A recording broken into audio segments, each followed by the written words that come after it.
Bem-vindos ao B de Barbário, a gente vai falar um pouquinho sobre Nem o Sol Nem a Morte, do Daniel Augusto.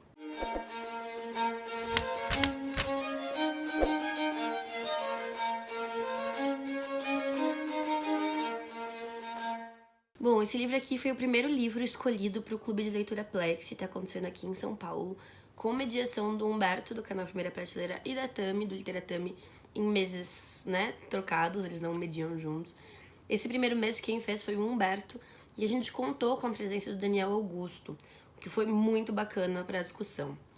Em primeiro lugar, eu queria dizer que esse foi um livro que eu tive que construir a minha ideia sobre ele ao longo da leitura e pós-leitura. Eu tive 48 horas de experiência com ele e vou explicar para vocês.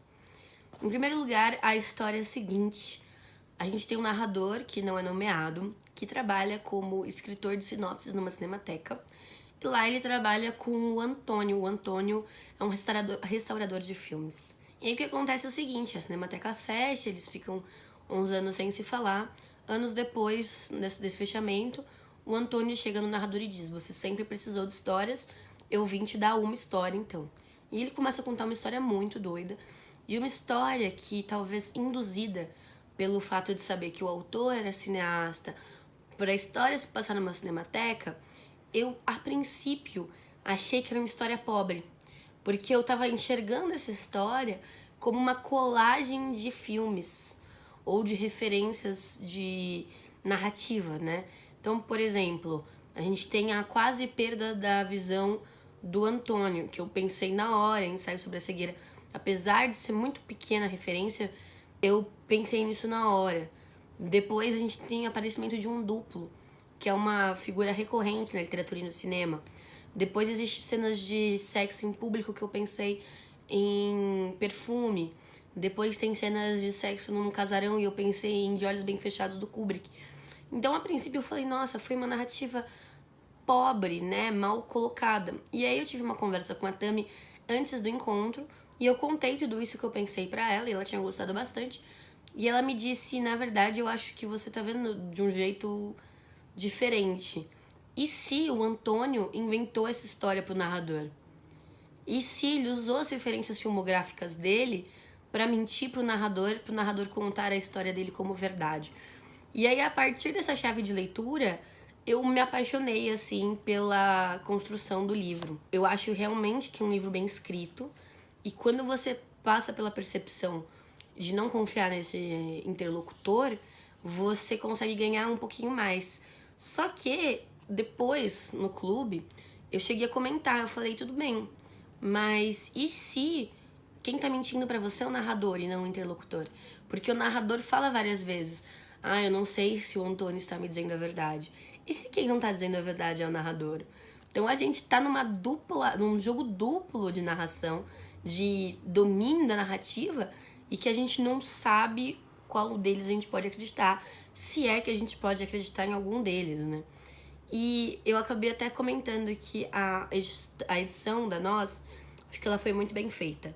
Quando eu olhei isso aqui, eu pensei em câmera, mas eu não sabia o porquê eu pensei em câmera.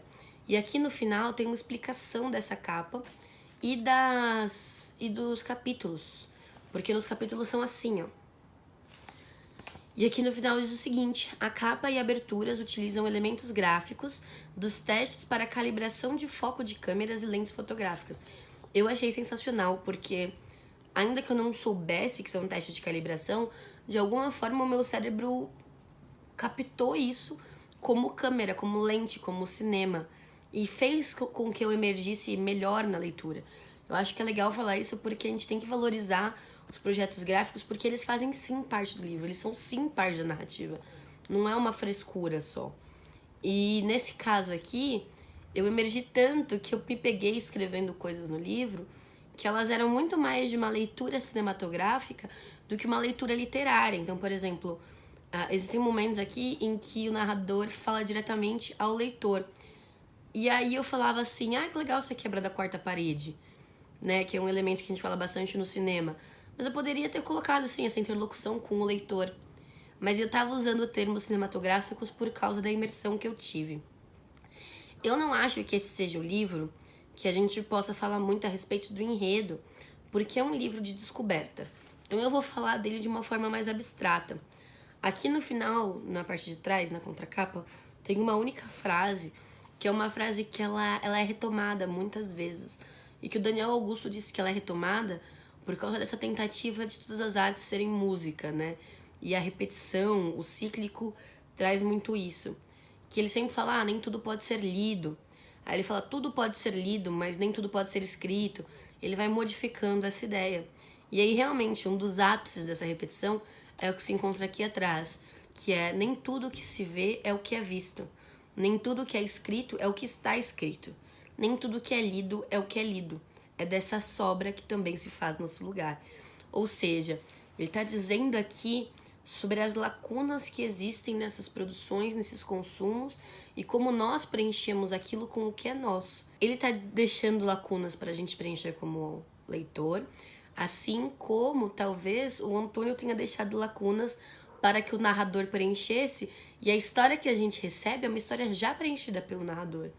Então é uma história a duas mãos, ela já é ficção há muito tempo, né? Então é uma interpretação desse livro que é muito massa, assim, que é muito bacana. Tem uma crítica que eu queria fazer, que eu inclusive devia ter perguntado lá na hora pra editora e eu acabei esquecendo. Mas o livro, ele chama Nem o Sol Nem a Morte, e é por causa de uma citação. Só que essa citação, ela vem em francês. Eu vou ler aqui num francês horrível, né? Le soleil ni la mort ne se peut vous regarder fixement. E quando eu pesquisei no tradutor, apareceu alguma coisa como nem o sol nem a morte podem ser confrontados. E depois eu descobri, falando com a Tami, inclusive, que fala francês, que significa nem o sol nem a morte podem ser mirados, olhados fixamente. E assim, é o único trecho em francês do livro, e é o trecho que dá título ao livro, e que eu achei que poderia ter uma notinha assim de rodapé mais para baixo, até porque esse trecho ele é retomado algumas vezes. Se eu não me engano, ele é retomado 3 vezes na história. E aí, quando eu cheguei na segunda citação deste livro, eu vi que a minha tradução estava errada. Porque claramente pelo contexto era outra coisa, sabe? Uma coisa que eu achei muito legal também é que a cidade tá em um momento tendo problemas com a luz, com a energia. Então tá tendo blackouts na cidade toda. E é interessante como esse jogo de blackouts e cegueira funcionam. Porque as coisas que a cidade não vê acontecem nos momentos de escuridão e blackout. E é nesses momentos que o Antônio está enxergando. Por quê? O Antônio passa por uma cirurgia do olho. Então ele tem que trocar a noite pelo dia porque ele não pode expor o olho dele à luz nos primeiros dias. Então ele tá dormindo de dia e acordando de madrugada. E aí nesses momentos em que eu tenho um blackout ou que tá de escuro porque tá de noite, as luzes estão apagadas, ele está enxergando e ele está convivendo. Então o Antônio, ele vê o que a sociedade não vê. Então assim, tem um momento depois no final, sem spoiler nenhum, em que vai acontecer o clímax e ele tenta pegar o elevador e o elevador não funciona por causa de um blackout. E é aí que ele vê coisas que a sociedade não vê. Então são momentos muito bacanas, essa construção do Daniel foi muito bem feita, assim. Outra coisa que aí foi um defeito, até comentei com o Daniel. O Antônio é um homem que vê as mulheres o tempo todo de forma objetificada. O que eu não acho que necessariamente represente a opinião do autor, né? Existem homens que veem as mulheres dessa forma e é mais do que natural que esses personagens existam. Só que aí tem um momento em que ele fala assim, eu percebi que as mulheres detinham de alguma forma a atenção principal da situação. E eu acho que essa percepção de poder, de centralidade, de atenção à mulher no âmbito sexual, ele não seria percebido por um homem que reage às mulheres dessa forma. Eu não acho que o Augusto tem o mínimo de noção de hierarquia de poder com relação a gênero para perceber isso, sabe? Então eu acho que foi um deslize na construção do personagem, assim. E eu acho que basicamente é isso. Eu acho que é um livro bem gostoso de ler. É um livro que você lê muito rápido. Eu li ele em um dia e no outro eu fiquei um pouco digerindo, conversando até o encontro, né? Porque eu li um dia antes do encontro. E aí eu falei pro Daniel que eu queria mais do final. Não mais em qualidade, mas eu queria até em extensão mesmo. Eu queria que o final fosse maior. E ele me disse que ele viu um ensaio da Pina Bausch e que ele sentiu que na hora que ele percebeu que ele estava no clímax, ele falou, nossa, eu estou em um momento de... E acabou. Ele não teve tempo de perceber que ele estava no clímax. E que essa suspensão, esse corte no meio da suspensão, foi uma coisa que atraiu ele e que ele quis fazer o mesmo. E aí, nessa perspectiva, eu acho que ele foi muito feliz em como ele termina esse livro, né? O livro ele vai tendo um desenvolvimento até o 4º capítulo e no 5º ele se resolve. E é realmente essa sensação de que nos foi tirado o sentimento de clímax de uma hora para outra. E eu queria ler para vocês aqui a última frase desse livro. Então eu vou pedir que vocês se inscrevam no canal se gostaram dessa resenha, clicando na bolinha com o meu rosto que vai aparecer aqui do lado, e deem seus likes e dislikes. Mas eu vou terminar lendo aqui, não é nenhuma surpresa o final, não tem nenhum spoiler, tá? Agora que soube que Antônio morreu, sei que é hora de transformar-me de algum modo nele. Um pouco como uma doença que ficou em mim, e que agora está em você, caro leitor. Neste ponto indistinto, onde eu e você nos olhamos no espelho e de algum modo somos ele. Nossa visão é nossa cegueira. Não adianta gritar.